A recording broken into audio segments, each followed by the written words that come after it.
अस्सलाम वालेकुम नाज़रीन, मैं हूं आपका मेज़बान अहमद गौहर। नाज़रीन, आज हमारे साथ 29 साला शेरी मौजूद हैं, जो पिछले 3 साल से इसी बेड के ऊपर लेटी हुई है। इनको एक अजीब किस्म की बीमारी है और इलाज ना होने की वजह से ये बीमारी जो है वो मज़ीद बढ़ती जा रही है। ये बीमारी है क्या? कैसे लगी है? आइए इनसे जानते हैं। अस्सलाम वालेकुम। वालेकुम अस्सलाम। बहना, मुझे बताएं ज़रा, ये बीमारी है क्या? कैसे लगी? क्या मामला बना? ये आज से 3 साल पहले जॉब करती थी मैं। अ, शुरू से जॉब करती रही हूँ। हम्म। तो ये मेरी बैरियर टाउन में स्टार्ट हुई थी जॉब। अभी स्टार्ट ही था, तो वहाँ की ट्रैवलिंग की वजह से मुझे माइग्रेन की प्रॉब्लम रहती थी, सर दर्द थी, आधे सर में दर्द होना और वॉमिटिंग स्टार्ट हो जानी शदीद। ठीक ये है। हमारे फैमिली डॉक्टर थे यहाँ पे घर के पास ही, इनके पास आई मैं, तो इन्होंने फर्स्ट टाइम में ड्रिप में इंजेक्शन डाल के लगा 24 आवर्स जो है वो मैं सोई रही हूँ, मुझे कोई इतना फ़ील नहीं हुआ। हम्म। बस ये था कि फ़ौरी तौर पे आराम आ गया था और सोई रही हूँ, कोई अजीब चीज़ नहीं लगी उस टाइम। ठीक है। लेकिन ये फिर मंथ में 2 से 3-4 बार ऐसे हुआ, तो उन्होंने इतनी ही दफ़ा ऐसे ही ड्रिप में लगाए। बाद में रूटीन बन गई, जब दर्द होना तो उनके पास चले जाना। उसके बाद उनके कंपाउंडर से भी मैंने पूछा था कि ये तो बहुत मुझे ज़्यादा महंगा पड़ता है इस तरह। हम्म। दर्द तो मुझे ऑफिस की तरफ से फ्री है मेडिकल, तो आप मुझे इसका नाम बता दें जो भी मेडिसिन वगैरह है ठीक है। देते हैं, तो मैं वहाँ से ले आया करूँगी। उसने जब वो लिख के दिए सारा कुछ, तो उसमें इंजेक्शन का नाम जो लिख के दिया, तो जब स्टोर में दिखाया तो उन्होंने बोला कि ये तो बहुत गलत है, आपको ये किसने लिख के दिया है, ये सर्जरी में यूज़ होता है, ये तो ज़्यादातर लोग नशे के लिए भी यूज़ करते हैं, हम्म। इस तरह का ये एडिक्ट होने के लिए भी वो है। और जब मैं पूछने लगे कि आपको कितनी देर हो गई है, उनको बताया कि इतने माह हो गए लगाते हुए, सही। तो उन्होंने कहा पर ये गलत इंजेक्शन है, ये बहुत ज़्यादा मसले करता है, मतलब अगर आप तो एडिक्ट हो गई हैं तो फिर आपको छोड़ दें तो ज़्यादा बेहतर है। उसके लिए फिर जब हमने अपने किसी और डॉक्टर को दिखाया है, हम्म। मेंटल हॉस्पिटल में, किसी ने बताया था कि वहाँ पे इसका है थोड़ा सा ट्रीटमेंट, वहाँ पे करते हैं इस तरह कुछ नींद की मेडिसिन दे देते हैं, हम्म। सोए रहे मतलब कि वो ना, तो वो मेडिसिन भी वो मुझे सूट नहीं की। जैसे ही वो खाना शुरू की तो ये इस तरह मेरे ये बनना शुरू हो गए थे, ये सारे ये ज़ख्म वगैरह। फिर इनमें पस पड़ के खुद ही इसमें से सारा जो गोश्त वगैरह होता है निकल जाता था, बिल्कुल खाली हड्डी नज़र आने लग जाती थी। ये ठीक फिर है। आहिस्ता-आहिस्ता भरे हैं, अब ये तो भर गए हैं, लेकिन उसके साथ ये हुआ है कि अब यहाँ की इस साइड की जो है खुद ब खुद या जैसे भी हुआ है, गिरी भी हूँ 1-2 बार इसी तरह दर्द में, तो उसकी वज़ह से भी शायद डॉक्टर कह रहे हैं कि यहाँ की कोई ट्यूब है वो डैमेज हो गई है। ये जिसकी वजह से ये वाली साइड बिल्कुल भी काम नहीं करती, और अब यहाँ इस मुसलसल लेट-लेट के अब बेड सोल बन गए हैं। वो इस कदर बन गए हैं कि अब ना मुझे यूरिन का पता लगता है, ना मुझे बिल्कुल भी वो फ़ील नहीं होता, हाँ। खुद ब खुद ही डिस्चार्ज हो जाता है, तो बे ये कंडीशन है। और पेन हर वक़्त रहती है, ये टाँग में ये साइड पूरी। खुद ब कभी लूज़ मोशन खुद ही स्टार्ट हो जाते हैं, कभी वॉमिटिंग स्टार्ट हो जाती है। और बेड सोल की वजह से अब एयर मैट्रेस उन्होंने यूज़ करने को बोला था और ऑपरेट बताया, सर्जरी जो कि तकरीबन 8 से 9 घंटे की है, लेकिन हम लोग अफोर्ड नहीं कर सकते इतना सब कुछ, ये सारा ट्रीटमेंट, तो इसलिए फिर और बस बस बस कुछ बस बस। अच्छा, ये जो जख्म आपको पूरे जिस्म के ऊपर हुए हैं, ये आपने जो खुद इंजेक्शन लगाए हैं उस वजह से हुए हैं? खुद भी जो लगाए हैं, असल में वो इंजेक्शन लगता ही नस में है, ठीक है। तो जो खुद भी कुछ लगाए हैं और कुछ जो उनका डॉक्टर के पास लड़का होता था, वो उसको घर आकर वो लगा जाता था, उसको फ़ोन करते यानी थे। कि आपको इंजेक्शन की आदत हो गई थी हो उसकी? गई थी हो ठीक है। गई थी तो फिर उसको घर पे भी बुला लेते थे, तो वो घर आकर भी लगा जाता था। फिर सम टाइम खुद भी लगा लेती थी, इतना मतलब हो गया था। अब जो है जब वेन्स ये सब कुछ हुआ है, तो फिर मैंने आईएम मतलब कि ये बटक्स ये बाजू उस पे लगाना शुरू किया है। हम्म। तो वहाँ ये और ये लेटने की वजह से बेड सोल और ये सारी चीज़ें अब ना साइड ले सकती हूँ, ना इस साइड पे, ना मतलब सीधा और साइड। सीधी लेटी रहती है? सही। ये भी सीधा लेटने से भी डॉक्टर ने तो कहा है कि नहीं लेटना एयर मैट्रेस, इसलिए उन्होंने बोला है कि आपने उस पे उल्टा लेटना है, जिससे आपके बेड सोल जो हैं वो फिल हो जाएँ। हम्म। लेकिन वो फिल नहीं हो रहे, उसकी वजह से मेरी जो ये बैकबोन होती है हड्डी, जी। वो भी बाहर निकल आई हुई थी, और वो जो उसका लास्ट पार्ट जो होता है हड्डी का एंड हम्म। पे वो टूट गया था।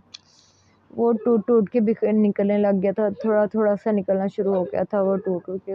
वो फिर जैसे भी था मैंने उसको क्लीन अप करना, उसकी ड्रेसिंग खुद ही करती थी मैं घर में। वो कर के वो थोड़ा-सा वो फ़िल हुआ है, लेकिन जो दूसरे हैं वो फैल गए हुए हैं। वो इस कदर वो फैल गए हैं कि वो ट्यूब डैमेज हो गई है अंदर, मतलब कि इन्फेक्शन हो चुका है अब। तो इसका कोई इलाज वगैरह बताया डॉक्टरों ने, कहीं इलाज वगैरह है या बिल्कुल नहीं है? इलाज तो बिल्कुल है, लेकिन मेडिसिन्स हैं और दूसरा सर्जरी है उन्होंने जो बोला है। लेकिन मैं बात वही आपसे की है कि हम अफ़ोर्ड नहीं कर सकते, तो इस वज़ह से।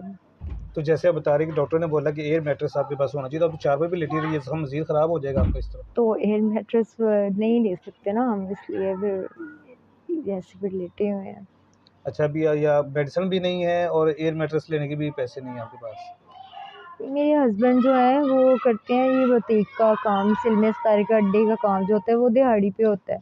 वो तो बामुश्किल अपनी एक टाइम की रोटी बच्चों की 3 बच्चे हैं पूरी कर लें, वो बहुत बात है, वही कर लेते हैं। अब डॉक्टर्स ने जो सर्जरी मेरी बोली है वो उन्होंने बताया कि कोई 8 से 9 घंटे की है, उसमें पूरा बेहोश करना होगा। तो वो कह रहे हैं कि आप होश में नहीं आएँगी, तो हमने ये रिस्क नहीं लेना।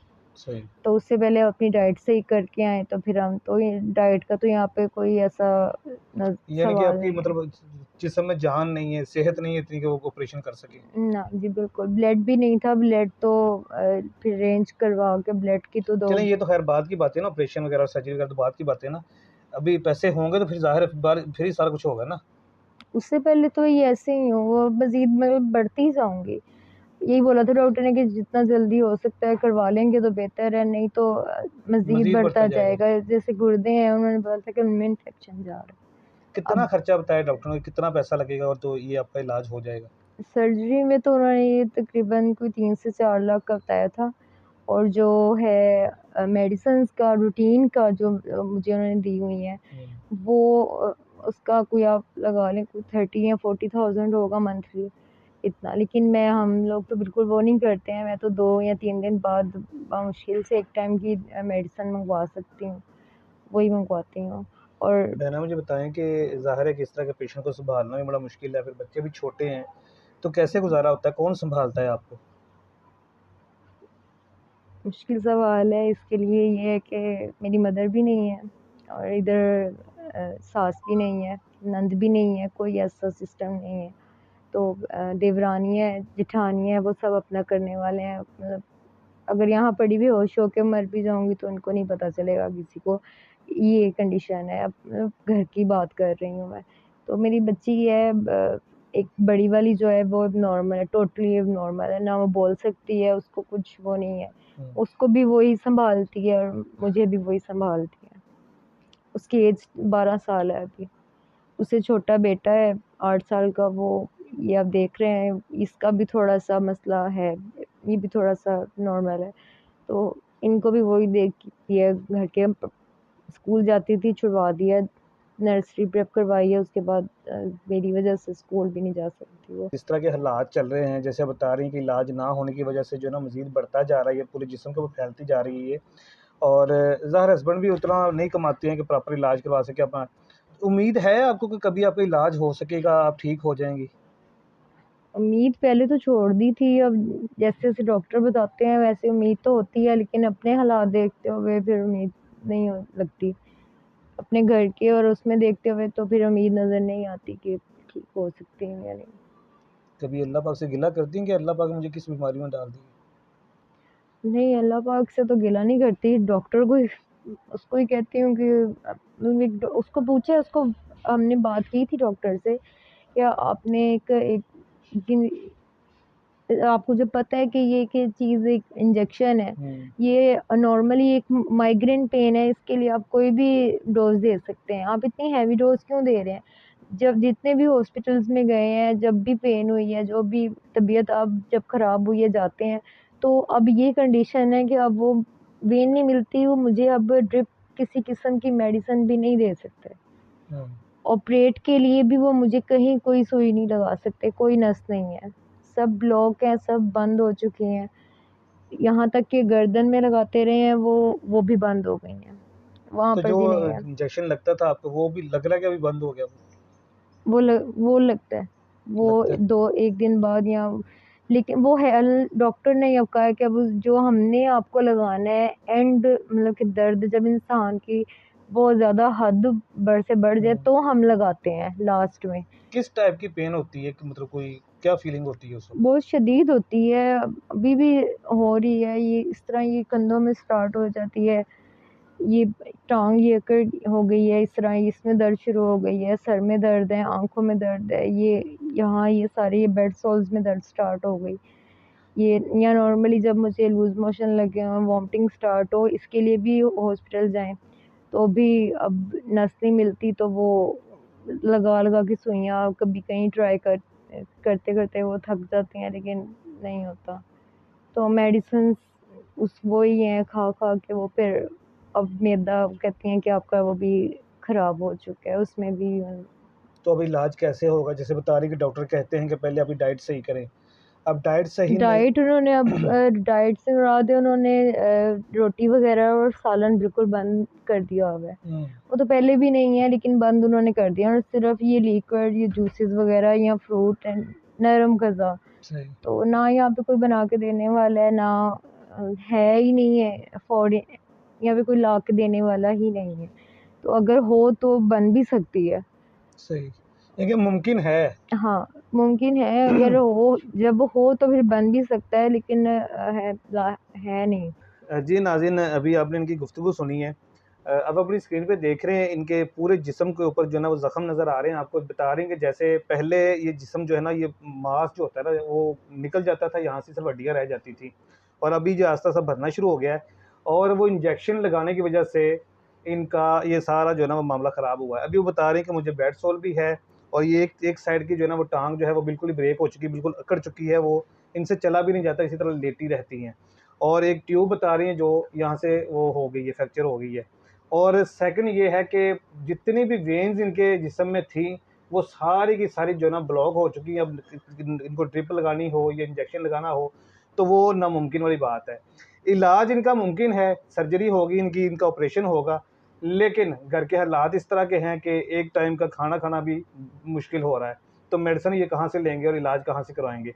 आप सबसे गुजारिश है, कोई अल्लाह का नेक बंदा जो इस बहन का एहसास करे, कोई दर्द दिल रखने वाला बंदा जो इस बहन का इलाज करवा दे या इनके घर के लिए कुछ कर सके, तो इनका नंबर आपकी स्क्रीन पे आ रहा है, इनसे लाजमी रब्ता कीजिएगा। इजाज़त दीजिए, अल्लाह निगहबान।